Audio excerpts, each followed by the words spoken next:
Teman-teman kalau biasa melakukan satu kemaksiatan, Anda kan akan kerjakan itu, akan dilihat oleh anak-anak.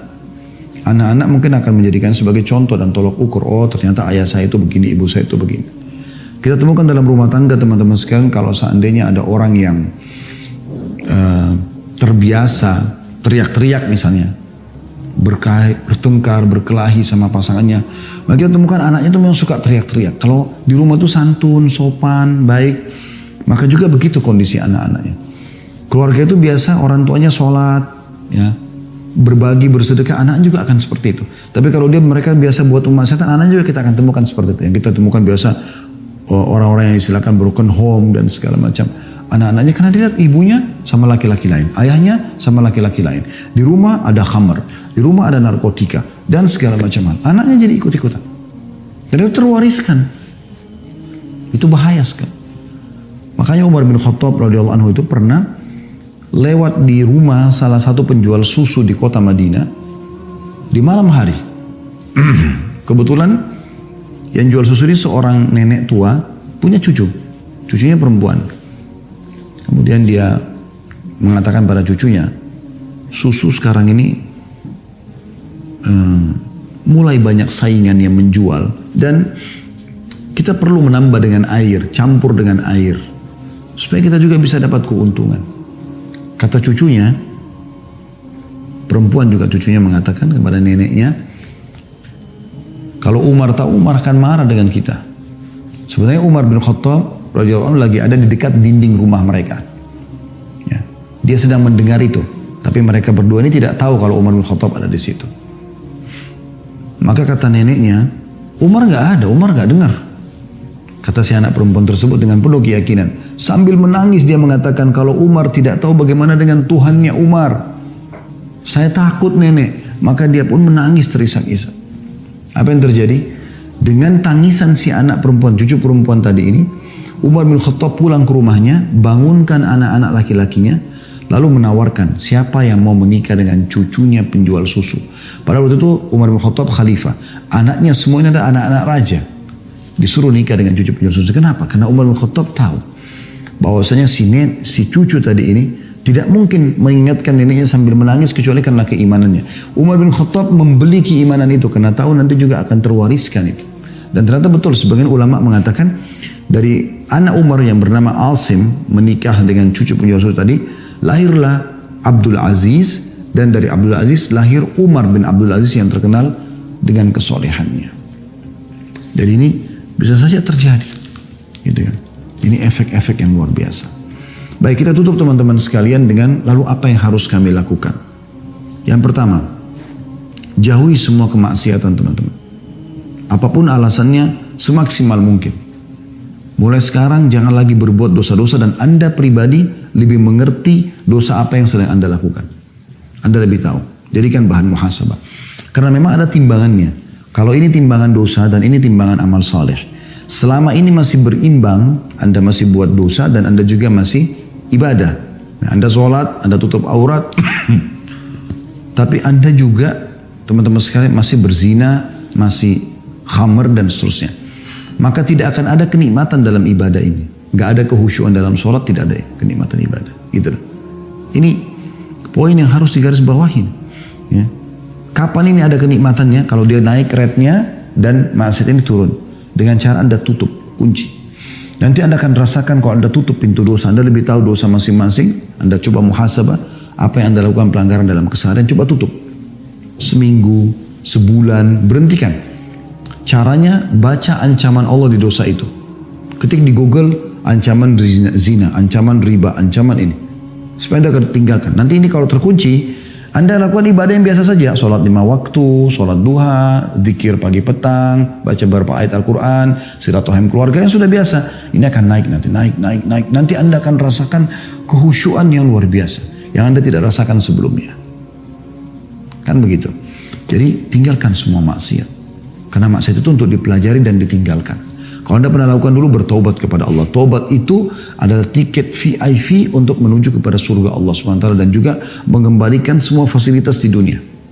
Karena dengan taubat, berarti dimaafkan kesalahan kita, rezeki akan datang kepada kita di dunia dan di akhirat kita akan selamat masuk surga insya Allah. Yang kedua teman-teman sekalian, jadikan sebagai bahan introspeksi diri.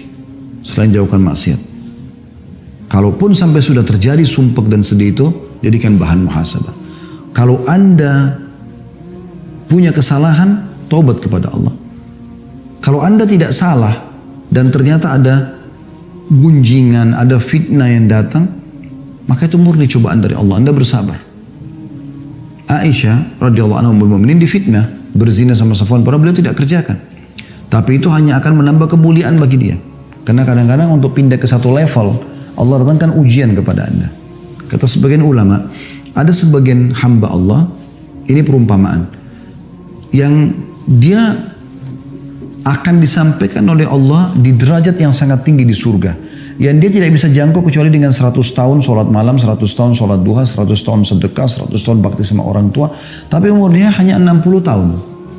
Umur dia hanya 60 tahun. Maka Allah datangkan ujian buat dia. Dia difitnah, bangkrut usaha, kena penyakit 10 tahun. Untuk mencapai derajat tersebut. Karena dengan amal sholat dia tidak cukup. Kalau dia tidak ada buat kesalahan. Kalau dia buat kesalahan, ya sudah introspeksi diri. Tutupin aib itu, bertobat kepada Allah, kembali kepada Allah SWT. Jadi poin pertama, tinggalkan semua maksiat semaksimal mungkin. Kalau Anda bisa lakukan, sudah selesai, alhamdulillah. Tapi kalau sudah terlanjur terjadi, tahap kedua adalah bagaimana Anda introspeksi diri. Kalau dari diri Anda, segera taubat kepada Allah. Kemudian kalau bukan dari Anda, murni cobaan, maka bersabar. Yang ketiga, dan ini yang tidak kalah penting teman-teman sekalian, sering ucapkan doa-doa. Ada beberapa doa, ya. Yang pertama sekali adalah saya ingin sebutkan hadis Nabi SAW. Dan ini disebutkan kalau Rasulullah SAW sedang merasa ada penderitaan, ada kesusahan, maka beliau membaca ini. Dalam hadis dikatakan dari Ibnu Abbas radhiyallahu anhuma bahwasanya Nabi SAW berdoa ketika kesusahan. Misalnya pasukan perang, beliau berharap bisa menang, gitu kan. Ada masalah-masalah peceklik yang sedang datang, musim panas. Maka Nabi SAW baca, La ilaha illallahul azimul halim. Ya, kalau sempat tulis, Alhamdulillah. Kalau enggak, maka mungkin bisa didengarkan, semoga bisa dihafal. La ilaha illallahul azimul halim. Artinya, tidak ada Tuhan yang berhak disembah kecuali Engkau ya Allah. Al-azim yang maha agung, al-halim. Ini adalah yang maha bijaksana, lembut. La ilaha illallah rabbul arshil azim. Ini potongan keduanya. Tidak ada Tuhan yang berhak disembah kecuali Allah, pemilik singgasana yang agung. Potongan ketiga, la ilaha illallah rabbus samawati wa rabbul ardi wa rabbul arshil karim. La ilaha illallah, tidak ada Tuhan yang berhak disembah kecuali Allah, rabbus samawati wal ard. Tuhan pemilik langit dan pemilik bumi. Wa rabbul arshil karim, pemilik singgasana yang agung. Jadi saya ulangi, la ilaha illallahul halimul, la ilaha illallahul azimul halim. Azim agung, halim itu sabar, penyayang dan seterusnya bisa bermakna itu. Kemudian la ilaha illallah rabbul arshil azim. Tidak ada Tuhan yang berhak disembah kecuali Allah, pemilik singgasana yang agung. La ilaha illallah, tidak ada Tuhan yang berhak disembah kecuali Allah. Rabbus samawati wa rabbul ard, Tuhannya langit dan Tuhannya bumi. Wa rabbul arshil karim, dan pemilik singgasana yang mulia. Ini diriwayatkan oleh Bukhari Muslim. Jadi Nabi SAW sering ucapkan itu kalau beliau merasa ada sesuatu yang mengganjal.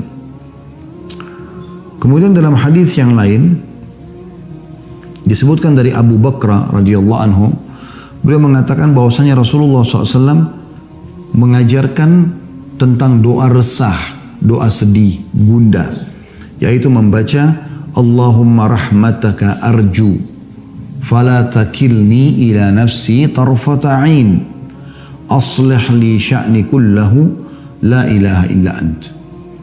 Artinya, Allahumma rahmataka arju, ya Allah rahmatmu lah yang aku harapkan. Fala takilni ila nafsi tarfata ain, maka jangan pernah engkau sandarkan keputusanku pada diriku sekejap mata. Jadi biarkan engkau yang memutuskan semua ya Allah. Aslih li sya'ni kullah, perbaikan semua urusanku. La ilaha illa ant, tiada Tuhan yang berhak disembah kecuali engkau. Hadis ini sahih, diriwayatkan oleh Abu Daud dan dihasankan oleh Syekh Albani. Juga dalam riwayat yang lain, riwayat yang dihasankan oleh Al-Albani, riwayatkan oleh Tirmidzi, yaitu dari Anas bin Malik radhiyallahu anhu bahwasanya Nabi SAW jika disusahkan sebuah perkara, beliau membaca ya Hayyu ya Qayyum birahmatika astaghits. Wahai zat yang maha hidup dan terus menerus mengurus makhluknya, ya Hayyu ya Qayyum birahmatika astaghits. Dengan rahmatmu lah aku memohon pertolongan. Kemudian dalam hadis yang lain, ini beberapa jenis doanya ya. Ini kurang lebih doa yang keempat. Dalam hadis riwayat Abu Daud dan dihasankan oleh Syekh Albani dari Asma binti Umais radhiyallahu anha, beliau berkata bahwasanya Rasulullah SAW bersabda kepada dia, maukah aku ajarkan kepadamu beberapa bacaan yang kalau kau baca ketika kamu susah, maka dia mengatakan iya. Maka kata Nabi SAW, bacalah Allahu Rabbi la usyriku bihi syai'a. Allahu Rabbi, Allah adalah Tuhanku. Dua kali Allah yang disebutkan. La usyriku bihi syai'an, aku tidak menyekutukan sesuatu dengannya. Dalam sebuah riwayat dikatakan, man asabahu hammun au ghammun au saqamun au shiddah faqal, siapa yang tertimpa resah, gundah, sakit, kesulitan, kesempitan, lalu dia mengucapkan Allahu Rabbi la syarikalah, Allah Tuhanku tidak ada sekutu bersamanya, kecuali pasti Allah akan angkat darinya. Hadis ini riwayat Tabarani dan disahihkan oleh Syekh Albani. Ya, jadi kita baca ringkas kan, Allah Rabbi la syarikalah. Udah kita ulangi zikir itu. Maka ini akan menjadi penyebab diangkatnya permasalahan kita. Dalam hadis yang lain juga kata Nabi SAW dari Abdullah bin Mas'ud radhiyallahu anhu, tiada sesuatu kegundahan dan kesedihan, sumpek, gelisah yang menimpa seseorang lalu dia membaca Allahumma inni abduka, ya Allah sungguhnya aku adalah hambamu, wabni abdika, dan anak hambamu laki-laki, wabni amatika, dan anak hambamu perempuan, maksudnya ayahku adalah hambamu, ibuku juga adalah hambamu, nasiyati biyadik, ubun-ubunku, ini bagian tengah kepala, di tanganmu, madin fiyya hukmuk, berjalan berlaku keputusanmu padaku, adlun fiyya qada'uk, sangat adil keputusanmu padaku, as'aluka bikulli ismin huwalak, aku memohon kepada semua nama yang kau miliki, sammaita bihi nafsak, engkau menamakan dirimu dengannya, au 'allamtahu ahadan min khalqik, atau engkau mengajarkan kepada salah satu hambamu, au anzaltahu fi kitabik, atau engkau turunkan pada kitabmu, au sta'tharta bihi fi ilmil ghaibi 'indak, atau engkau menyimpannya di sisimu, di ilmu ghaib milikmu, antaj'al Qur'an rabi'a qalbi, agar engkau menjadikan Al-Qur'an sebagai penghibur hatiku, wa nura sadri, cahaya dadaku, wajila'a huzni wa dhahaba hammi, dan penghibur kesedihanku juga penghibur kegelisahanku. Ya. Kata Nabi SAW, ya, siapa yang membaca ini maka Allah akan mengganti kesedihannya menjadi kesenangan. Allah akan ganti kesedihannya menjadi kesenangan. Jadi ini wasiat Nabi SAW. Memang sedikit panjang, tapi ini kalau anda hafal insyaAllah dan anda amalkan, dijamin ya, oleh Nabi SAW akan mendapatkan jalan keluar. Begitu juga teman-teman sekalian dengan doa Zannun. Disebutkan dalam Zannun ini Nabi Yunus ya, pada saat beliau di dalam perutnya ikan, ya, beliau mengucapkan la ilaha illa anta subhanaka inni kuntu minadh dhalimin. Tidak ada Tuhan yang berhak disembah kecuali Engkau, maha suci Engkau ya Allah, aku termasuk orang-orang zalim. Ada sebuah riwayat gitu kan, Disebutkan oleh Sa'ad radhiyallahu anhu, beliau mengatakan, kami pernah duduk-duduk bersama Nabi Muhammad sallallahu alaihi wasallam, lalu beliau bersabda, maukah aku beritahukan kepada kalian sesuatu jika salah satu dari kalian didatangi kesusahan, musibah dari musibah-musibah dunia, ia berdoa dengannya niscaya akan dilepaskan darinya, akan selesai permasalahannya.